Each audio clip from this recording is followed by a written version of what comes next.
All right, let's dive right in. Today, we're going to pull back the curtain on the hidden engineering that makes our digital world tick. We're talking about why a movie can look absolutely perfect, but a video call can just completely fall apart. It all boils down to a few core ideas that power everything from your phone to, well, the screen you're watching this on. You've definitely wondered about this, right? It's a question that gets right to the heart of how all this digital communication stuff works.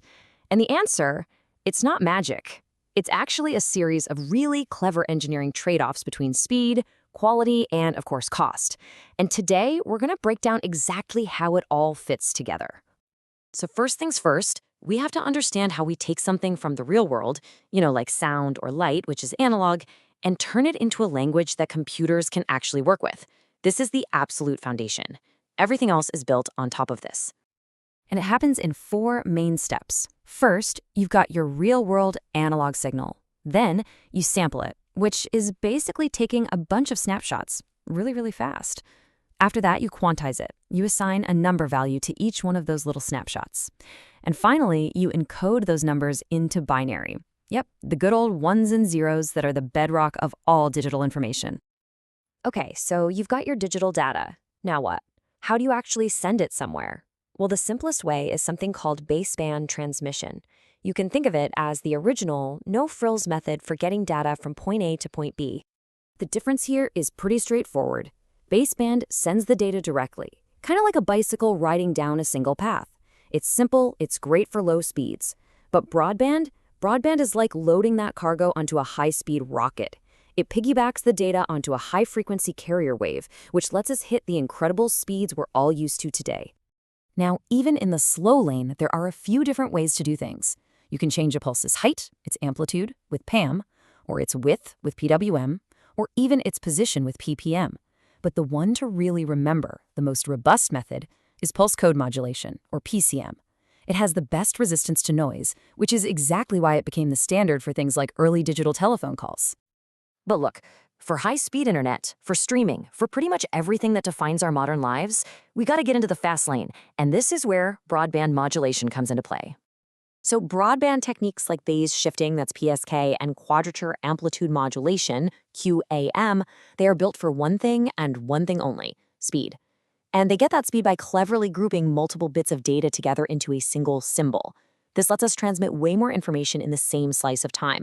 I mean, this is the innovation that took us from kilobytes to gigabytes. Which leads to a pretty logical question, doesn't it? If packing more data into these symbols works, why don't we just keep packing more and more in? Just go crazy with it.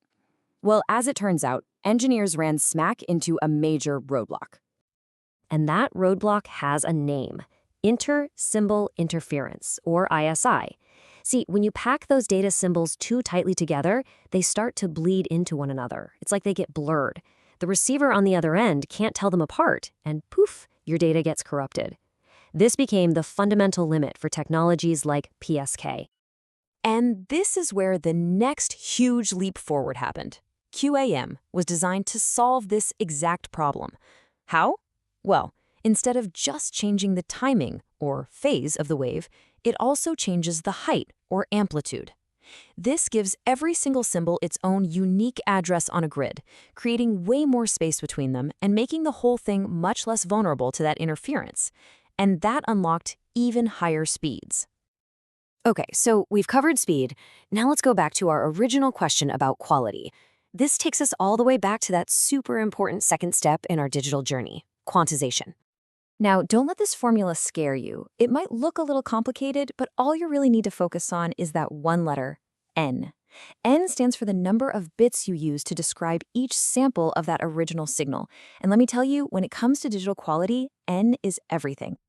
It's really a simple trade-off. If you use a low number of bits, a low N, you get a low-quality pixelated image. But if you use a high number of bits, you get a stunning, crystal-clear image. But, and this is the big but, using more bits means you need more processing power, more storage, and, you guessed it, more money. This quote just says it all perfectly. The number of quantizing bits you decide to use determines how faithfully you can reproduce reality.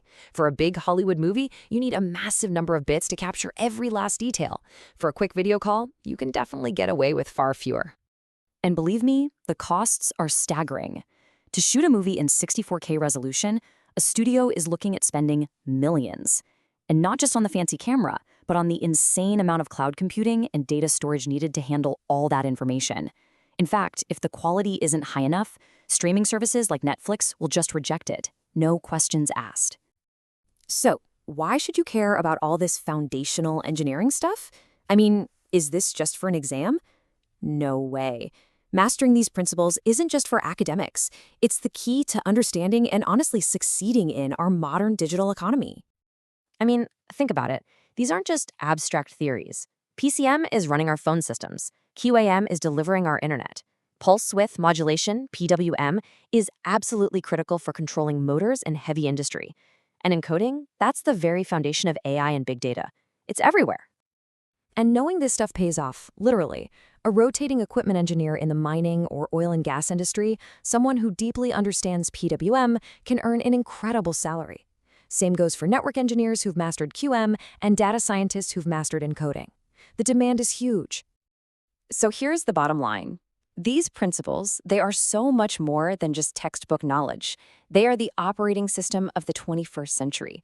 Understanding how a simple signal becomes a spectacular movie is to understand the very language of our modern world.